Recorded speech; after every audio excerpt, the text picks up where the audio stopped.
Lance Stroll has fired back at the critics who labelled him as the weak link in Aston Martin, putting the blame primarily on the Canadian driver when it comes to why the Silverstone-based squad is located where they are right now. However, Lance does not believe that the difference to Alonso is that big. As a matter of fact, he doesn't even believe there is a difference between both of them in terms of performance, and his words have sparked a fierce debate because he does hold a valid point in terms of the qualifying head-to-head. But with this in mind, should Aston Martin look for brighter times ahead of themselves now that Stroll is full of self-confidence, and more importantly, is Stroll really the driver he feels he is? The situation at Aston Martin has been quite questionable in the last couple of months, to say the least. The Silverstone-based team has entered the 2024 campaign believing that they have what it takes to fight in the top 3 based on the upgrades that started to come at the end of 2023. But they were utterly disappointed to see that even a fight with McLaren and Mercedes is now not possible. This puts them in P5, a position that they are very likely to be challenged for from Racing Bulls, and the summary is that Aston Martin are the biggest losers compared to the rest of the grid. Comparing the first 8 venues from last year, they have 110 points less than in 2023. A major blame for this was put to Lance Stroll's performance, and if you were to look at the drivers' standings, you would understand why this argument was being made in the first place. Lance has only 11 points to his name and is outside of the top 10 drivers despite driving for a team that's in the top 5. As Yuki Tsunoda has 8 points more than the Canadian driver. Alonso, on the other hand, had 33 points to his name and is responsible for 75% of the points that his team has scored, which is the 4th best on the grid after Albon, Hülkenberg and Tsunoda. The results are scored on Sunday, and whether we like it or not, Lance's performance has been rather questionable to say the least. In China, we've seen a mistake that not even a rookie driver would have made when he crashed into the back of Ricciardo and ruined his race. But if you were to ask Lance Stroll, he feels like the difference between him and Alonso is not existent, because in the past couple of weekends, he's been able to outperform his teammate during the qualifying sessions. That is true, Stroll managed to get into Q2 in the last 2 races, in which Alonso exited in Q1, and notched his worst career finish in Imola, P19, where Stroll picked up 2 points for the team. When talking about the current criticism towards him and the comparisons with Alonso, Stroll went on to say, "Alonso is a 2-time world champion, and people see him as a top driver in Formula 1, but our duels in qualifications are 4-4. The points are a little bit deceiving because sometimes one guy can have an engine failure, which sometimes differentiates the points at the end of the season. I look at my last few weekends and I think they've been strong. When I look at pace right now in speed, like I said, it's 4-4 in quali. People say he is super good, and I beat him the last few weekends, so take that as you want." It is quite a bold statement for you to say that the qualification head-to-head is what needs to be looked at primarily, although it plays a massive factor in where the drivers end up at the final lap of the race. However, Lance's position in Aston Martin is unique, and there isn't any other driver that can boast of the fact that his father owns the team. Therefore, the Canadian driver does not feel the pressure to perform better because his seat is pretty much guaranteed. There are, however, a lot of changes that Aston Martin will go through in the following period, such as the engine supplier change with Honda coming on board from 2026 onwards.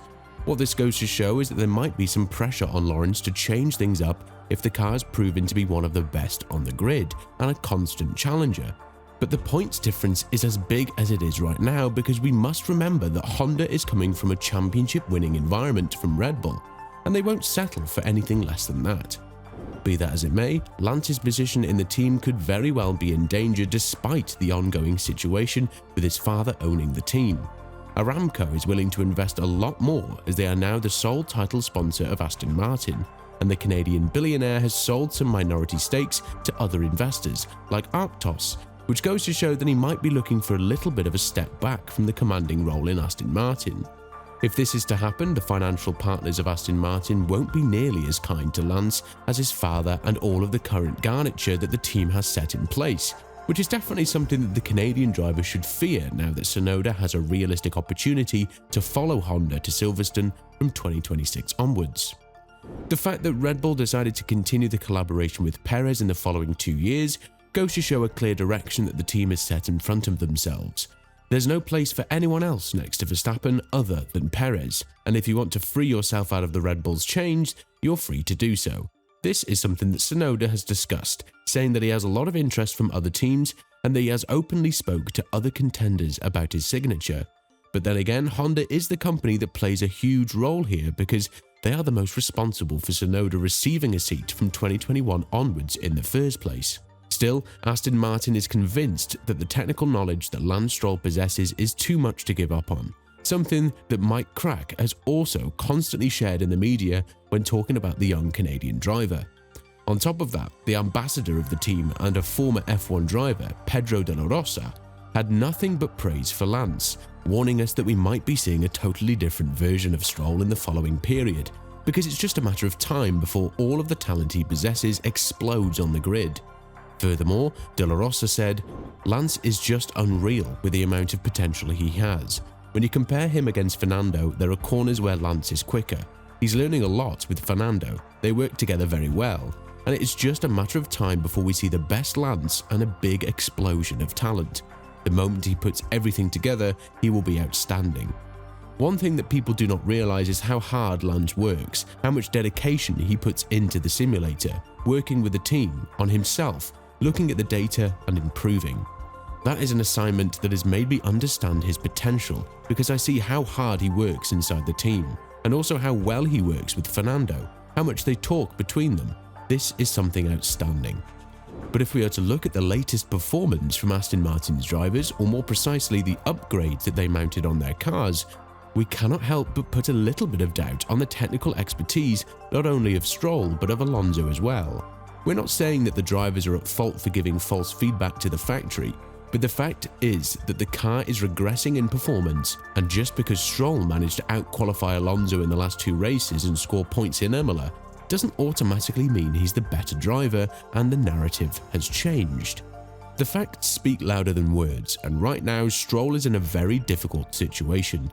He needs to prove to the entire team and the financial partners that he has what it takes to be fighting up front. The only thing that prevents him from doing this is the fact that whether he does it or not, he knows he won't be losing the seat. Therefore, if it's done, it would be for pure personal satisfaction, at least up until 2026, when the stage is set to change and the new regulations could see Aston Martin become far more competitive than what they are right now. This could be one of the primary reasons why serious talks were held between Lawrence Stroll and the team principal of Aston Martin, Mike Crack, as well as the technical director Dan Fallows, who was brought in as one of the biggest names back in 2023 after being poached from Red Bull, where he served the role of Chief of Aerodynamics. But once the upgrades started to come on the car, the team understood that one bird does not bring the spring to your porch, and Fallows himself can only do so much, which is why he's now under a huge threat to be replaced from Ferrari's current technical director, Enrico Cardile. With all of this in mind, do you think that the situation in Aston Martin has developed to the point of Lance Stroll comparing himself with Fernando Alonso? And more importantly, do you think the downfall of the team would force the 2-time world champion to think about an early retirement? Let us know in the comments below, and once you do that, make sure to click on the video that's appearing on your screen right now.